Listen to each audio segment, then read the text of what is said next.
Sous les instructions de mon Gurudev, je vais faire une classe. On va continuer à parler du Mahabharata. J'implore sa miséricorde pour pouvoir parler aujourd'hui et la miséricorde de chacun d'entre vous. Et on va commencer par lire un verset du Srimad Bhagavatam. Donc, ce sera la page 112, le verset 29.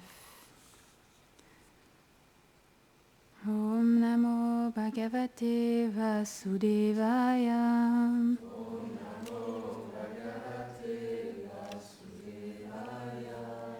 Om Namo Bhagavate Vasudevaya.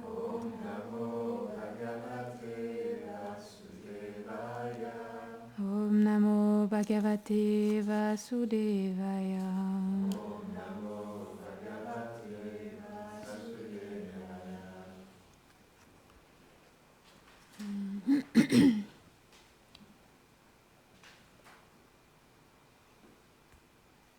Janma Goyam Bhagavato Yae Tat Prayato Nara Sayam Pratar Grinam Bhaktyam Dukkha Grama Vimuchyate. Traduction. Ces incarnations divines du Seigneur suprême, Sri Hari, sont les plus mystérieuses. L'homme qui chante avec dévotion sur ces divins divertissements de Sri Hari chaque matin et chaque soir se voit affranchi de la peur du cycle de la naissance et de la mort. Commentaire. Selon Srila Vishwanath Chakravarti Thakur, ce verset décrit les résultats que confère la glorification des avatars.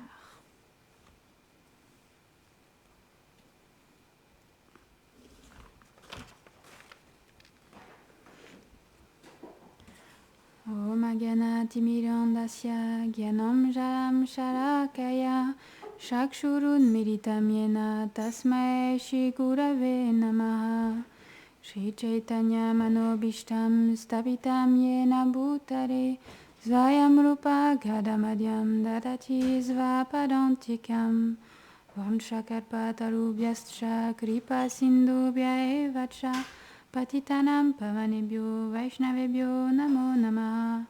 Jaya Shri Krishna Chaitanya Prabhu Nityananda Shri Advaita Gadadhar Shrivasadi Gaura Bhaktavrinda.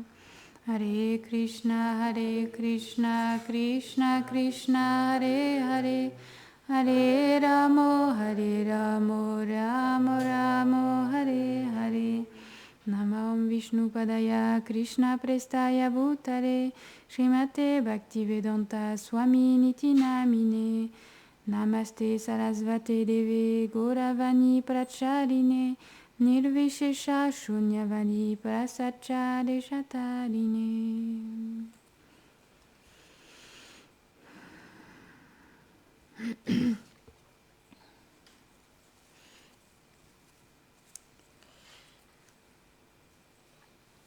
Alors, on va essayer de reprendre où on en était la dernière fois.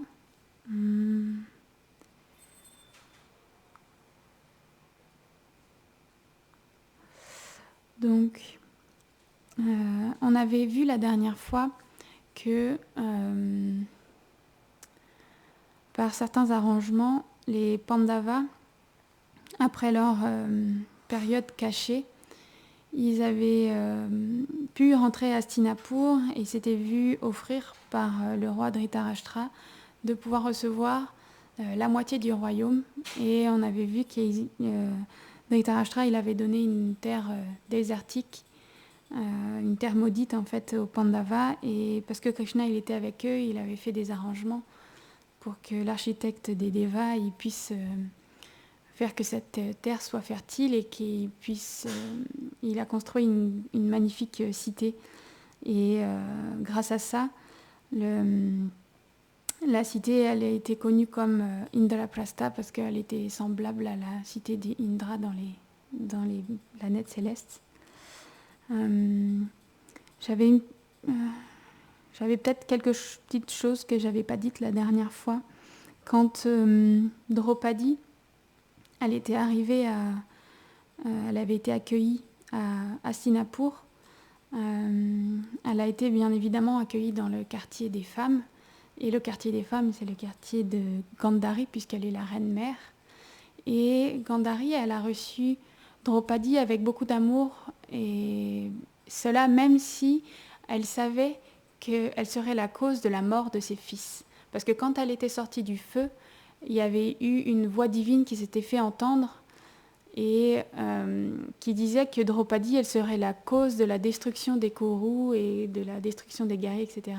Donc Gandhari, elle a été consciente de la mauvaise nature de ses fils et elle savait que cette conséquence, ce serait que ses fils mourraient. Et malgré tout ça, elle a quand même accueilli Draupadi avec beaucoup d'amour dans ses quartiers à ce moment-là. Et ensuite, on avait donc vu qu'ils étaient partis dans cette cité. Et à Indraprastha, on va dire que le temps passait d'une belle façon et petit à petit, les brahmanas ils venaient s'installer à Indraprastha et ensuite les Vaishyas venus faire du commerce et en fait la ville elle a commencé à fleurir et à gagner en influence et il y a même beaucoup de rois qui sont venus prendre refuge de Yudhishthir et petit à petit il y a beaucoup de rois qui se sont mis sous pas sous la tutelle mais on va dire sous la direction de Yudhishthir et petit à petit la cité d'Indraprastha elle n'a pas été vue comme moins que Hastinapur en fait. Elle est rapidement devenue l'égale de Hastinapur en influence. Et avec ça, Yudhishthir, parce qu'il était d'une très grande vertu, il a rapidement été connu comme Dharmaraj, grâce à sa vertu en fait. Comme, il a été beaucoup appelé comme ça. Et c'est à partir de là, en fait, que ce nom lui est venu, en fait. Il était comme le père un petit peu du peuple. En fait, un roi, il doit être comme le père du peuple. Et il était très aimé du peuple d'Indraprastha. Et chacun des Pandavas passait du temps avec Draupadi et elle était une très bonne épouse et elle arrivait à satisfaire chacun de ses époux. Alors, c'était pas marqué à cet endroit-là, je sais pas où je l'avais vu, soit ils en parleront plus tard, mais enfin, je vais l'évoquer maintenant quand même. J'ai pas pu avoir la source, mais là, c'était juste marqué que chacun passait du temps, comme on l'avait vu, il y avait eu un accord, et quand un des Pandavas passait du temps avec Draupadi, il ne devait pas être dérangé par les autres, il ne devait pas être vu par les autres Pandavas pour pas créer d'animosité entre les frères. Et normalement, c'est expliqué, je ne sais pas si ça se passe maintenant ou si ça se passe plus tard, mais chacun devait avoir passé une année avec Draupadi afin qu'elle puisse donner une descendance à chacun des Pandavas. Je ne sais pas, peut-être qu'on en reparlera plus tard si ça se passe maintenant ou après. Mais dans tous les cas, elle passait de toute façon du temps avec chacun d'entre eux. Et il est venu qu'un jour, alors que Yudhishthir était avec Draupadi dans la salle des armes, un brahmana, il est arrivé en fait dans le palais, enfin aux portes du palais, vraiment en colère. Il était agité, et il était très en colère et il blâmait un petit peu les Pandavas parce qu'en fait il s'était fait voler ses vaches.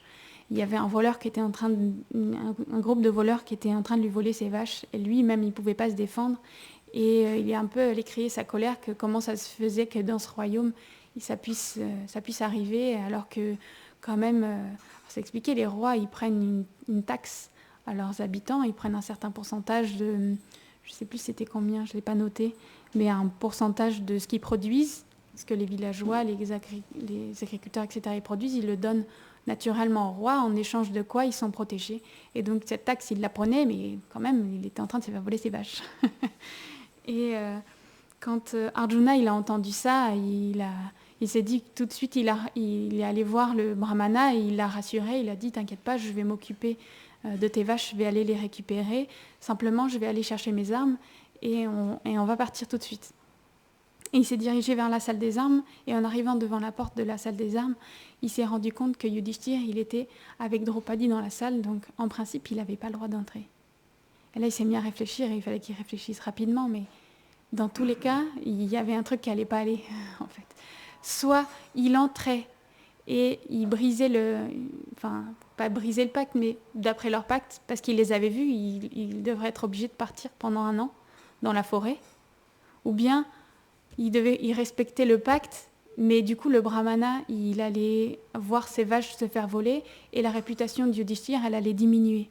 Donc il s'est dit qu'il était préférable que lui, il parte en exil, quitte à même mourir dans cette forêt, plutôt que de laisser son frère aîné avoir sa réputation diminuer. Et sa vertu diminuer, etc. Donc en fait, il a ouvert la porte et il est rentré droit devant lui pour attraper ses armes. Yudhishthir, quand il l'a vu rentrer, il a souri, il n'a pas vu de... Il avait le cœur bon, Yudhishthir, il a un cœur doux, et il n'a pas vu de mauvaises choses, parce qu'il savait que s'il était rentré, c'est parce qu'il y avait une bonne raison. Et donc il a pris ses armes, il a expliqué à Yudhishthir rapidement ce qui se passait, et il est parti, il a monté sur son char, et il a pris le brahmana avec lui sur le char, et ils ont foncé droit en direction des voleurs. Et Arjuna, rapidement, il a réglé l'affaire, et il a tiré de ses flèches sur les voleurs, et il a réglé le conflit, et il a rendu ses vaches au brahmana qui était satisfait. Et il est rentré au palais, et Yudhishthir et ses frères, ils l'ont accueilli en l'applaudissant et en l'accueillant chaleureusement, et ils étaient très contents de sa prouesse. Et en fait, Arjuna, il est arrivé vers Yudhishthir et il lui a demandé la permission d'aller dans la forêt. Et Yudhishthir, quand il a entendu ça, c'est comme son cœur, il s'est brisé, parce que en fait, les Pandavas, ils sont complètement inséparables, et de voir partir l'un d'entre eux, c'est comme perdre une partie d'eux-mêmes, en fait. Et il a dit, mais en fait, non, tu m'as pas causé...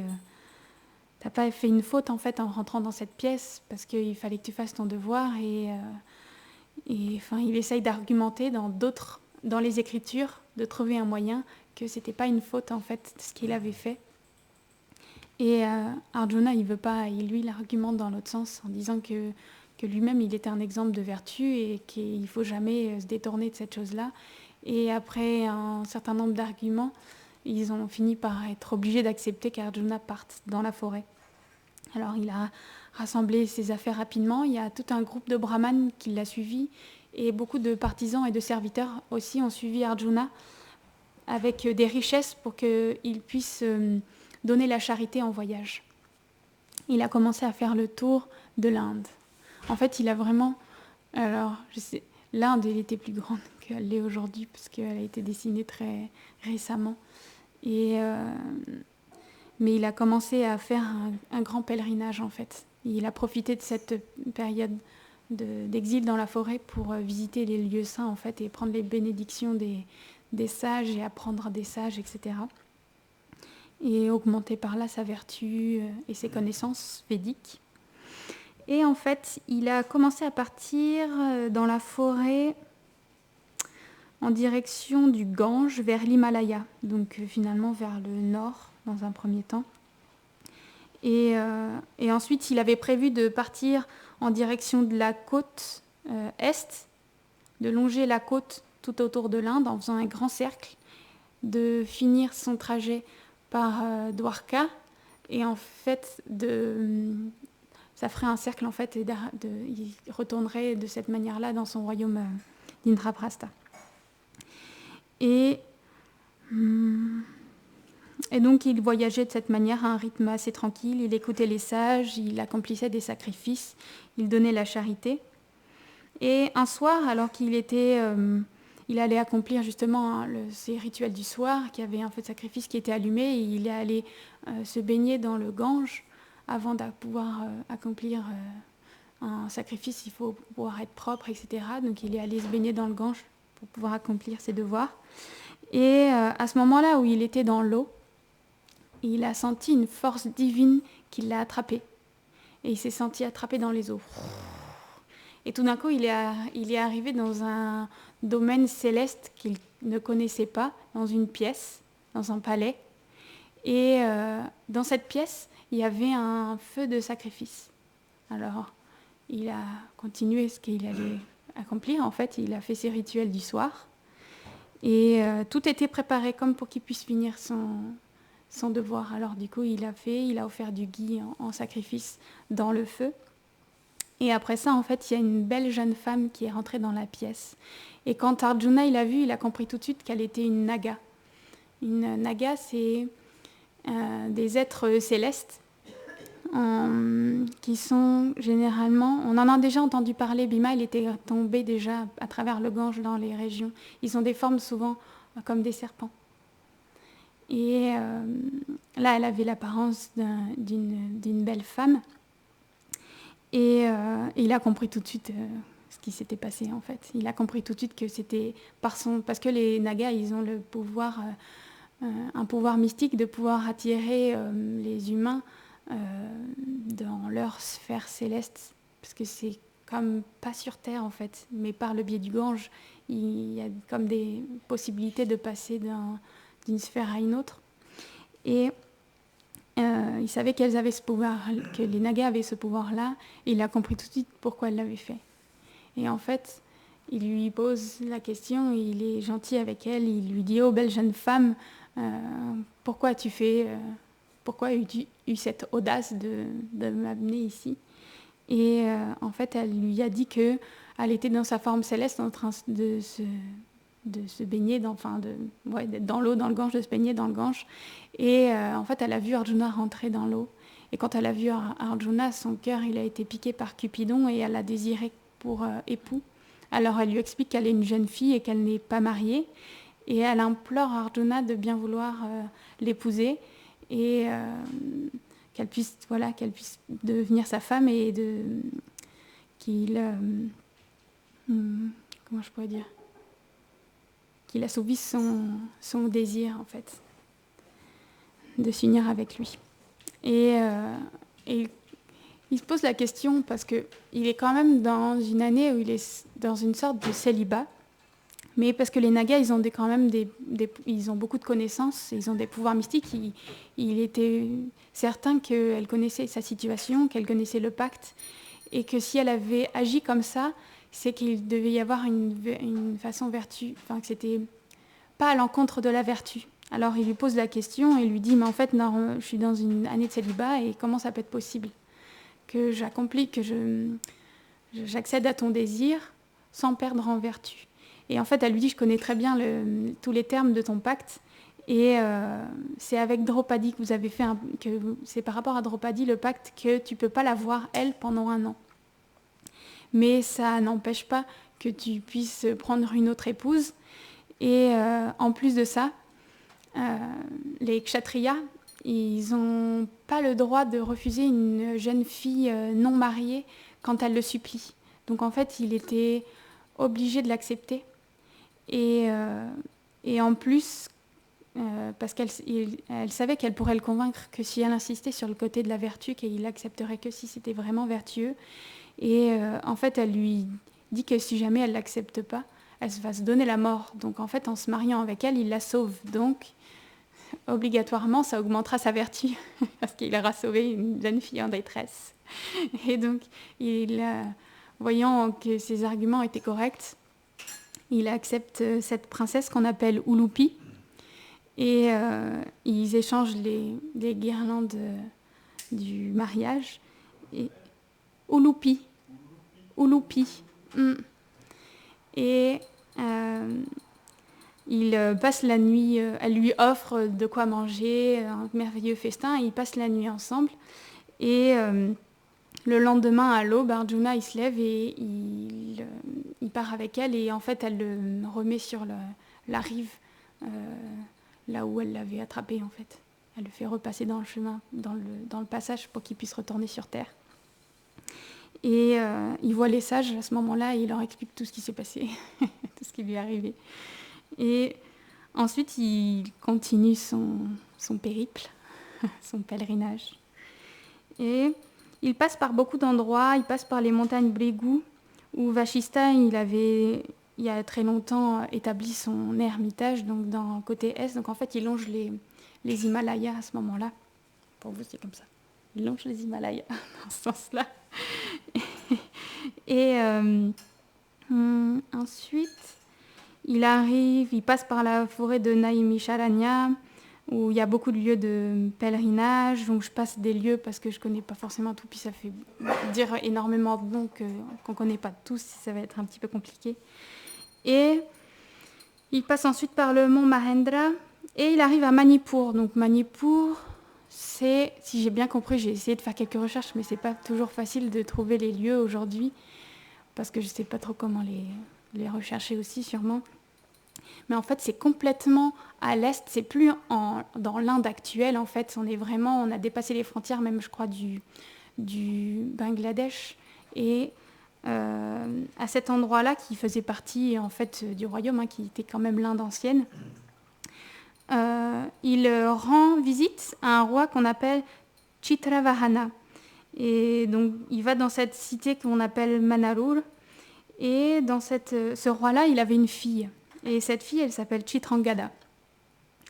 Et un jour, il a passé quand même quelques temps à cet endroit-là. Et un jour, il a pu voir Chitrangada qui était en train de s'amuser, enfin d'être dans les jardins avec ses proches amis.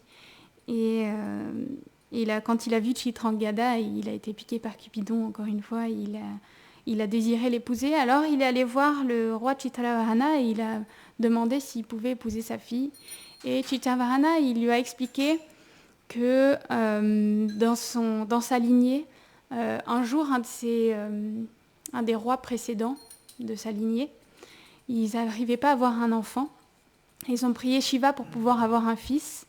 Et Shiva, il est apparu devant ce roi et il lui a dit qu'à partir de sa génération, chacun des rois qui le suivraient, il n'aurait qu'un seul enfant. Et depuis, chacun avait eu un fils. Mais lui, malheureusement, il aimait sa fille, mais malheureusement, il avait une fille. Donc en fait, c'est comme sa lignée qui allait s'éteindre, puisque dans la tradition védique, la fille, quand elle se marie, elle va dans la famille de son mari. Donc il n'y avait plus de descendants pour sa lignée. Alors il dit à Arjuna qu'il est très fier et très heureux de ce mariage avec Chitrangada, mais il accepte qu'à une seule condition, c'est que le fils, l'enfant, en espérant un fils qui naîtrait de leur union, serait le futur roi de son royaume à lui, pour qu'il puisse y avoir, pas un autre de ses fils, mais le fils de cette union-là, qui puisse être le prochain roi pour que sa lignée ne puisse perdurer. Et Arjuna, bien évidemment, il accepte. Et donc, il se marie avec Chitrangada. Il passe un moment avec elle. Alors, suivant les versions, le temps, il est différent, comme j'ai dit la dernière fois. Certains disent que c'est duré 1 an, certains disent que ça a duré 12 ans. Et en fait, je pense que c'est une seule, comme je l'ai dit la dernière fois, c'est parce que l'espace-temps a dû être adapté. Parce qu'ils ne vivaient pas 100 ans à cette époque-là, ils vivaient beaucoup plus longtemps. Parce qu'ils duraient pas, leur vie, combien ils duraient dans le Dvapara Yuga ? 1000 ans, c'est ça. Hein. Donc en fait, ils ont réduit les 1000 en 1 an pour que ce soit plus compréhensible. Donc en fait, c'est expliqué qu'il est resté 3 mois et dans l'autre version, c'est expliqué qu'il est resté 3 ans. Donc on va rester avec l'espace-temps d'1 an parce que c'est plus facile de comprendre pour nous, mais il faut savoir que l'espace-temps est complètement... Enfin, l'espace-temps. Du fait qu'il dure plus longtemps, c'est comme si l'espace-temps était différent. Et il est resté assez longtemps pour que sa femme conçoive un enfant. Et elle a eu un fils. Donc, dans l'espace-temps de 3 mois, forcément, il ne connaît pas le sexe de l'enfant. Mais quoi qu'il en soit, une fois qu'il a conçu, il est reparti en fait pour son pèlerinage. Et il a longé à ce moment-là, il a repris, parce qu'il était allé un peu plus loin que la côte, il s'est redirigé vers la côte et il a longé la côte et il s'est dirigé vers le sud en fait, en longeant la côte est de l'Inde. Et à un moment où il est arrivé vraiment dans le sud de l'Inde, il est arrivé dans une communauté de sages et il a demandé à ces sages quels étaient les lieux de pèlerinage des environs.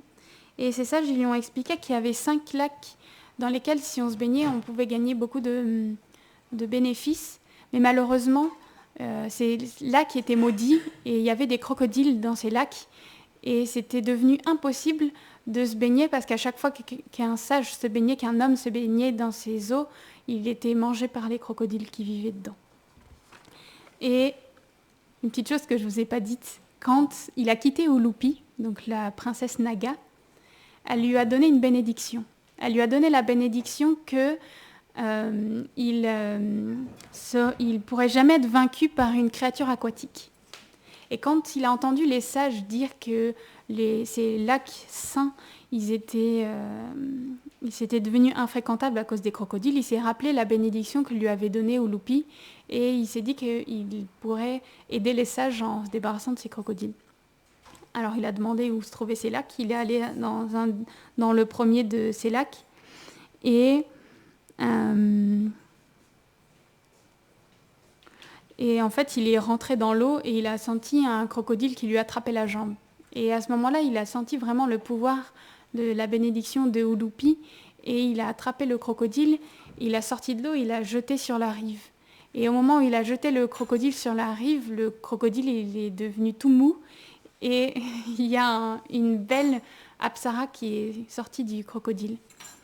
Et quand il a vu cette apsara, il lui a commencé à lui poser des questions parce qu'il s'est douté que si elle avait eu cette forme-là, c'était à cause d'une malédiction et il lui a demandé comment ça se fait qu'elle avait pris cette forme tellement cruelle de crocodile.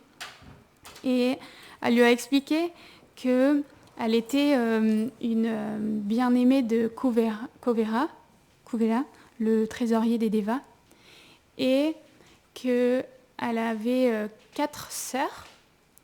Et un jour, elle traversait la forêt avec ses sœurs pour aller justement voir Kuvera.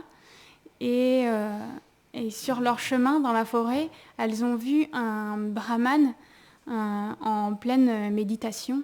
Et ce brahman, il était vraiment, vraiment très beau et très effulgent. Et prises de désir, elles ont voulu, comment je pourrais dire, déconcentrer le sage dans sa méditation, parce qu'elle l'avait vraiment trouvé très attirant. Elles ont commencé à danser devant lui et à chanter devant lui. Et en fait, il n'a pas du tout été perturbé à cause de leur beauté ou de leurs avances, mais par contre, il a trouvé leur attitude cruelle et en fait, il s'est mis en colère contre elles.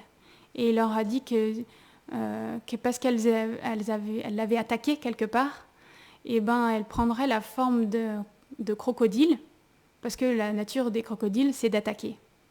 Donc, quand elles ont entendu ça, elles ont compris qu'elles avaient fait une erreur, et elles ont imploré la miséricorde du sage, elles l'ont vraiment imploré, elles lui ont dit des prières, et le sage, il n'a pas voulu, de toute façon, il n'aurait pas pu enlever sa malédiction, parce que sa parole devait être véridique, mais il leur a accordé que dans cette forme de crocodile, un jour, il y aurait un homme puissant qui viendrait les délivrer. Et alors qu'elles étaient en train de marcher complètement anéanties, juste après cette malédiction, elles ont croisé Narada. Et Narada Muni, il leur a demandé ce qui se passait, même si certainement il était au courant de toute l'histoire et qu'il n'était pas ici pour rien. Et elles lui ont expliqué ce qui s'était passé. Et il leur a dit qu'il y avait 5 lacs pas très loin. Il leur a demandé chacune d'entrer dans les lacs et que dans pas très longtemps, il y aurait Arjuna, un puissant guerrier, qui viendrait les secourir en fait. Et de cette manière, elles sont rentrées dans le lac et elles sont devenues des crocodiles. Et quand cette Apsara qu'on appelle Varga, elle a raconté cette histoire et elle a dit, s'il te plaît, est-ce que tu peux délivrer mes 4 amis, mes 4 sœurs? Et il est rentré dans chacun des lacs et il a sorti les crocodiles de l'eau. Et de la même manière qu'il s'était passé pour Varga, les crocodiles, des formes des crocodiles, des sorties, les apsaras en fait. Et les apsaras, elles ont remercié Arjuna et elles sont retournées dans leur demeure céleste. Et il a continué son périple. Faut pas que je traîne, j'ai encore un certain nombre de choses à dire. Donc là, on a déjà vu une bonne partie de son voyage, qu'il est arrivé jusqu'au sud et après il a commencé à remonter la côte ouest. Et il avait pour objectif, comme on l'avait dit, qu'avant la fin de son séjour, il puisse passer du temps avec Krishna en fait. Et du coup, il est arrivé, il a remonté jusqu'à Prabhasa. Et Prabhasa, c'est la côte qui est juste à côté de cette cité de Dwarka, parce que la cité de Dwarka, c'est comme une cité qui est dans l'océan, comme une île. Et donc la côte à côté, c'est Prabhasa. Il s'est arrêté à Prabhasa. Et là, donc suivant les versions, c'est expliqué que Krishna, il l'aurait rejoint à Prabhasa. Donc la version où ils expliquent que ça se passe sur 12 ans, forcément, ils expliquent un peu plus de détails, un peu plus de choses. Et il semblerait qu'à Prabhasa, dans des palais qui devaient appartenir à Krishna, Arjuna, il aurait passé du temps avec Krishna dans l'intimité, peut-être toutes ces choses qu'on raconte des fois où ils dorment ensemble, etc. Et ils sont tous les deux, ils sont très liés, ils ont une amitié qui est très très proche. Et en fait, c'est expliqué que Arjuna, il avait entendu parler de Subhadra. Et il avait aussi le désir de venir à Dwarka parce qu'il voulait obtenir la main de Subhadra. En fait, il avait entendu parler d'elle pendant ses études auprès de Dronacharya, de Drona, parce qu'il y avait un des cousins de Subhadra qu'on appelle Gaba. Et il lui avait décrit la beauté qu'était Subhadra. Il avait décrit, parce que lui, il était sa cousine, son cousin. Donc elle était sa cousine, je ne sais pas si j'arrive à dire. Et en fait, donc lui, il avait pu la voir, parce que sans ça, personne ne pouvait voir Subhadra. Parce qu'en tant qu'une jeune fille, elle n'était pas vue publiquement, en fait. Il n'y avait que ses proches qui pouvaient la voir. Et donc, d'autant plus qu'elle résidait dans le palais de Balaram, qui l'a protégée, et en fait, les princesses, quand c'était comme ça, traditionnellement, la première fois où elles étaient vues publiquement, c'était le jour de leur mariage. Et lui, il avait pu la voir, il avait décrit, et quand il avait entendu les descriptions de Gaba, quand il lui avait décrit Subhadra, il avait eu ce désir de se marier avec elle, et il parle de ça avec Krishna. Et en fait, Krishna, il lui explique que lui, il trouve que cette union, elle serait vraiment très bien. Mais le problème, c'est que si elle devait choisir lors d'un Swayambara, on ne pouvait pas vraiment être sûr qu'elle le choisisse lui. C'était pas vraiment certain. Et d'autant plus que Balaram, lui, il avait ses plans. Et que lui, il désirait marier Subhadra avec Duryodhana. Mais personne dans Dwarka, il était vraiment pour cette union, mais parce que Balaram, il était le père de Dwarka, il était vraiment le père du peuple, et il était le frère aîné de Krishna. Krishna, il ne pouvait pas s'opposer à la décision de Balaram. Mais lui, c'était pas vraiment son désir. Et lui, son désir, c'était plutôt que Subhadra se marie avec Krishna, donc avec Arjuna, pardon, que Subhadra se marie avec Arjuna. Alors, il lui conseille plutôt de venir incognito dans la ville de Dwarka. Il lui dit de prendre un habit de sannyasi. Il avait déjà une grande barbe, puisque ça fait déjà un moment qu'il voyageait. Et il lui a demandé d'enrouler ses cheveux autour de sa tête et de prendre un habit safran, l'habit du sannyas avec le bâton de sannyas. Et que de cette manière, il pourrait voir Subhadra. Parce que Arjuna aussi, il voulait avoir la main de Subhadra, mais il ne voulait pas la prendre de force sans complètement qu'elle soit d'accord. Il voulait quand même avoir son avis, il voulait qu'elle le choisisse aussi. Il voulait la voir aussi.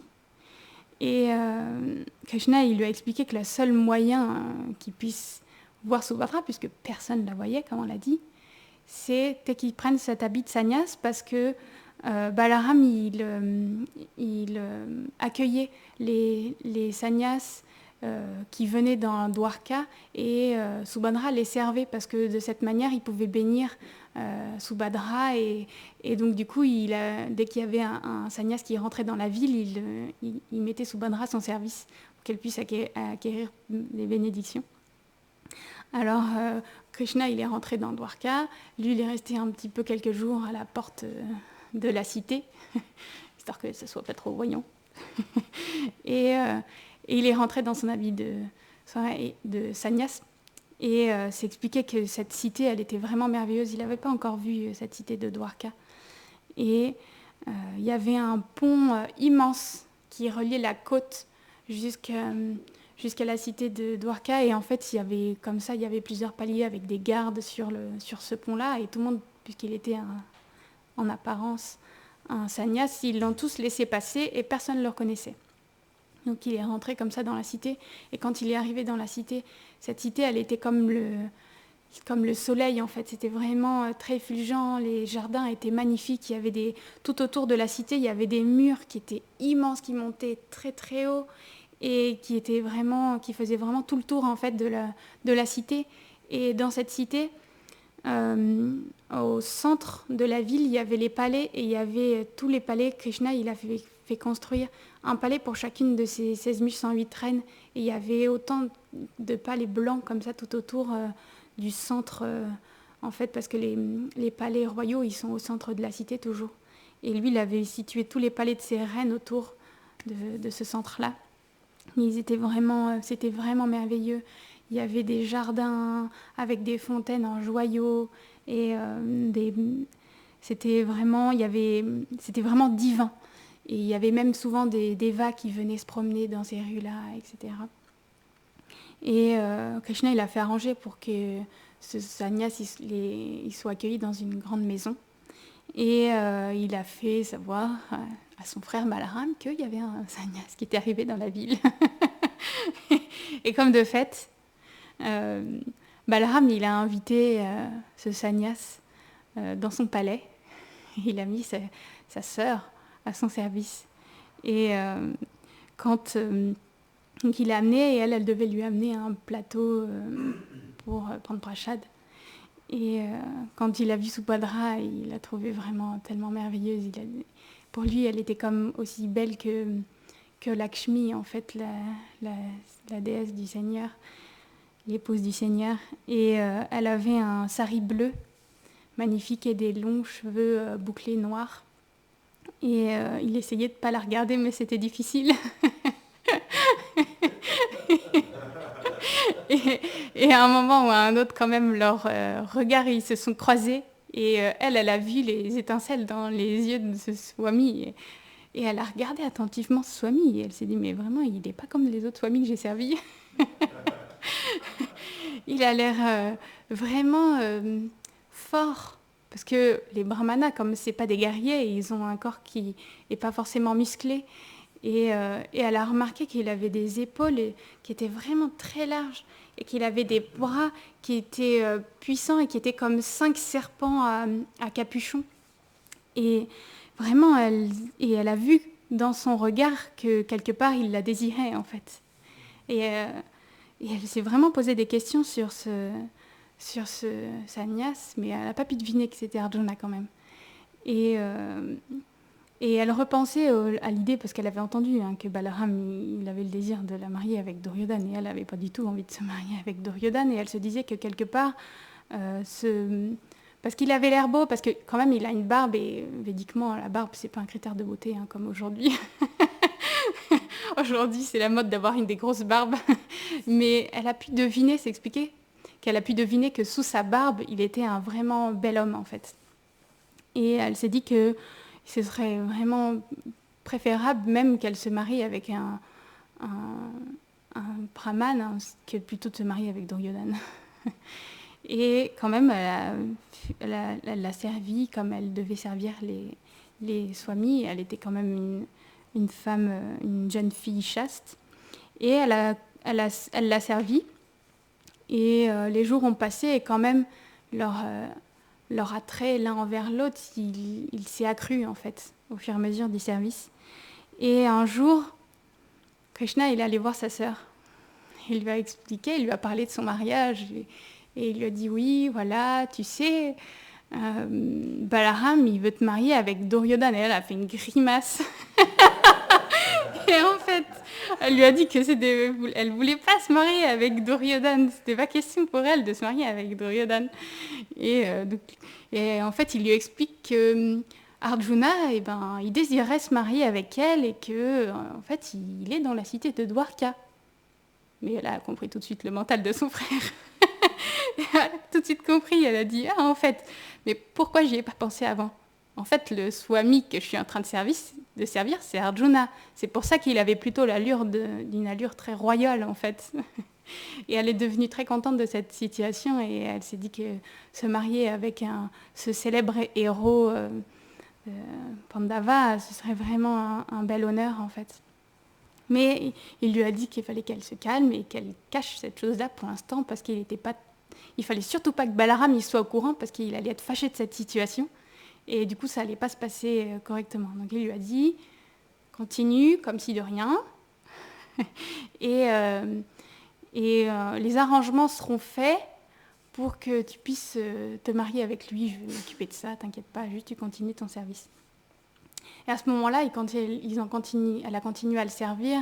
Et là, elle a vraiment montré ouvertement son attrait pour lui, en fait. Et il était content de ça et c'était aussi la chose qu'il attendait aussi.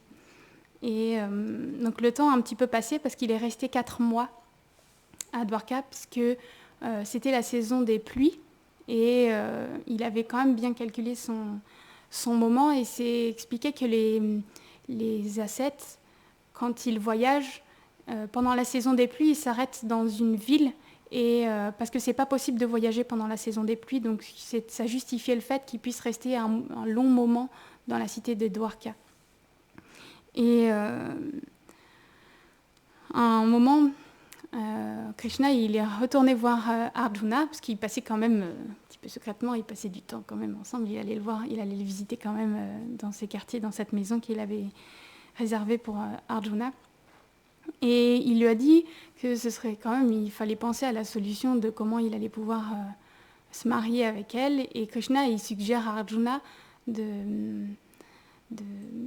comment je pourrais dire, de kidnapper Subhadra au milieu d'une assemblée des rois, puisque c'est une manière noble, on va dire, c'est une belle manière de gagner une princesse, c'est de la kidnapper au milieu de ses proches.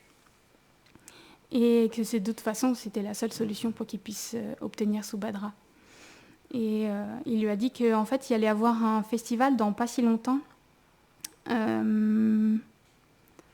sur la montagne Haivataka, et qu'à ce moment-là, elle serait sortie avec toute sa famille à cet endroit-là et que c'était comme fait pour passer du bon temps ensemble, donc il ne s'attendrait pas spécialement à une attaque à ce moment-là.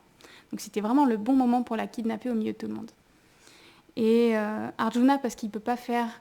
C'était quand même un acte héroïque, mais c'était un acte qui pouvait engendrer des conséquences négatives, parce que Balaram, il pouvait se mettre en colère et ça pouvait comme déclarer une guerre entre les deux dynasties. Alors, il a quand même envoyé un messager rapide jusqu'à Indraprastha pour demander la permission à Yudhishthir qu'il puisse enlever Subhadra. Mais forcément, Yudhishthir, il n'allait pas dire non, puisque c'était la volonté de Krishna, il avait l'accord de Krishna, donc il n'y avait pas de raison que ça se passe mal, puisque Krishna, son Seigneur adorable, il était derrière toute cette idée. Et donc il a accepté, et quand il a reçu ce message positif, il s'est préparé, et c'était à quelques jours du festival. Et le jour dit, ils étaient tous de sortie, et Subhadra, elle était avec ses amis près d'un temple de Vishnu. Et Arjuna, c'était la fin à ce moment-là. À ce moment-là, c'était la fin de sa période de 1 an. Et du coup, il a pu retrouver son apparence, on va dire, normale. Il a rasé sa barbe, il s'est vêtu avec une armure, il a repris vraiment son apparence de Arjuna. Il est monté sur un char et Krishna, il lui a prêté, il n'avait rien, hein, il lui a prêté des chevaux célestes à lui. Je n'ai pas noté les noms, mais il lui a donné vraiment des chevaux spécifiques. Et il est monté sur ce char et il a commencé à se diriger droit vers cette assemblée des Yadus. Et En fait, Subhadra l'a vu arriver de loin et elle a souri et elle était contente de voir ça. Krishna, il avait prévenu que certainement il viendrait la kidnapper, etc. Il lui avait préparé les deux parties pour que ça puisse se passer correctement. Et en fait, il a foncé droit vers elle, il lui a attrapé la main et il l'a fait monter sur le char. Et à ce moment-là, c'est les Vaishnavas qui racontent des détails sur ce moment-là, parce que tout de suite, forcément qu'il y a des proches de Subhadra qui se sont mis à poursuivre le char, parce que c'est comme une déclaration de guerre de kidnapper leur princesse.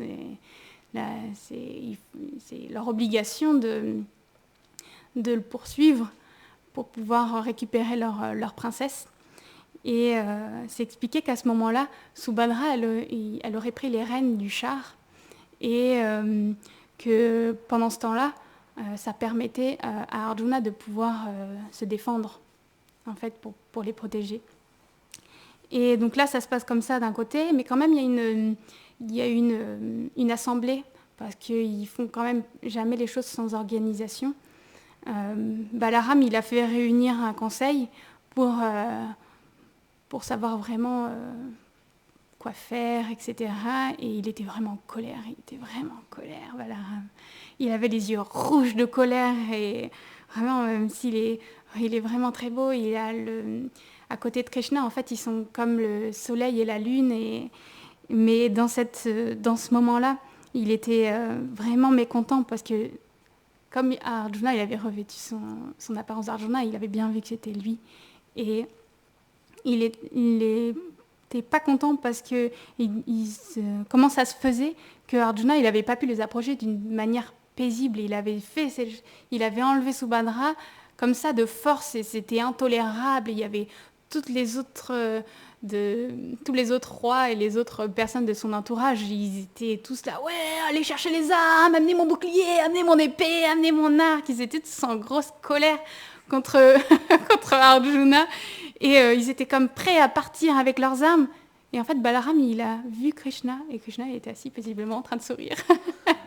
Dans cette situation dramatique où leur cerf se faisait enlever, lui, il était assis, et simplement, il était paisible et il souriait.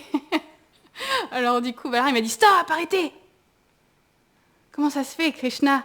Pourquoi t'es pas énervé? Pourquoi t'es paisible dans cette situation où notre sœur, elle se fait enlever? C'est comme pas logique.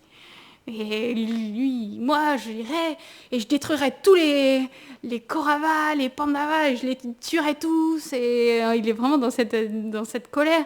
Et en fait, Krishna, il lui explique que pour lui, ce qui est en train de se passer, c'est pas du tout que ça réduit leur réputation. Au contraire, ça l'augmente.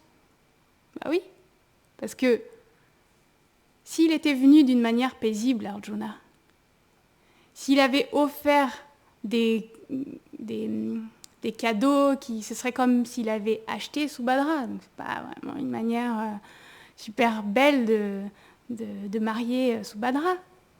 Et si, comme ça se faisait souvent dans les traditions védiques, que Balaram, il avait offert Subhadra à Arjuna, en fait, il l'aurait donné en cadeau comme il aurait donné un animal. Donc c'était pas non plus une meilleure façon de marier Subhadra. Mais au contraire, là, il l'avait kidnappé. C'est la façon la plus héroïque qu'il ait d'obtenir Subhadra. Alors, c'était vraiment une belle façon. Il valait mieux envoyer un messager et montrer que leur satisfaction et les inviter pour qu'ils puissent faire le mariage. Et que de toute façon, Arjuna, il était un très bon allié pour leur royaume, les Pandavas. Et ils étaient très puissants et que c'était bien si leur maison, elle se liait aussi, et qu'il ne faut pas oublier qu'ils sont liés au niveau de leur famille, puisque Kunti, elle appartient elle est la sœur, en fait, de Vasudev, en fait. Kunti, elle est la sœur de Vasudev, donc ils sont liés dans leur famille, donc il n'y a vraiment aucun problème à cette union. Au contraire, Arjuna, il est quand même un très puissant héros, et il est connu comme le fils de Indra, et donc il essaye d'apaiser un petit peu tout le monde, mais quand même, Balaram, il n'était pas pleinement satisfait. Et en plus, il lui explique que Donc il continue à argumenter, hein, Krishna continue à expliquer. Il lui dit en plus, si jamais on la récupère de Arjuna, jamais personne ne voudra l'accepter en mariage maintenant qu'elle a été enlevée par quelqu'un.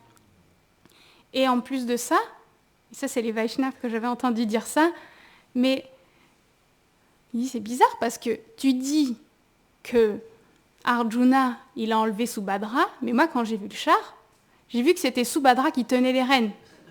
Alors est-ce que c'était Subhadra qui a enlevé Arjuna ou Arjuna qui a enlevé Subhadra? Alors il n'y a aucun problème, elle avait l'air d'être heureuse et elle avait les rênes en main. Alors avec tous ces arguments, elle a réussi à convaincre Balaram et à apaiser tous les membres de sa famille. Et ils sont allés envoyer des messagers pour les faire revenir. Et ils ont accompli un très beau mariage. Et il est resté un petit moment à Dwarka. Et après, il fallait qu'il parte parce qu'il avait quand même hâte de pouvoir retrouver ses frères. Il était temps, l'année était finie et il était temps qu'il y retourne. Alors il est parti avec Subhadra en direction d'Indraprastha. Et voilà pour aujourd'hui. Je me rappelle pas. C'est quoi cette année? C'est une année où il ne devait pas être reconnu, c'est ça? Non, c'est l'année parce qu'il avait vu Yudhishthir avec Draupadi et leur pacte faisait qu'ils n'avaient pas le droit de... C'était cette année-là, parce qu'il avait brisé le pacte.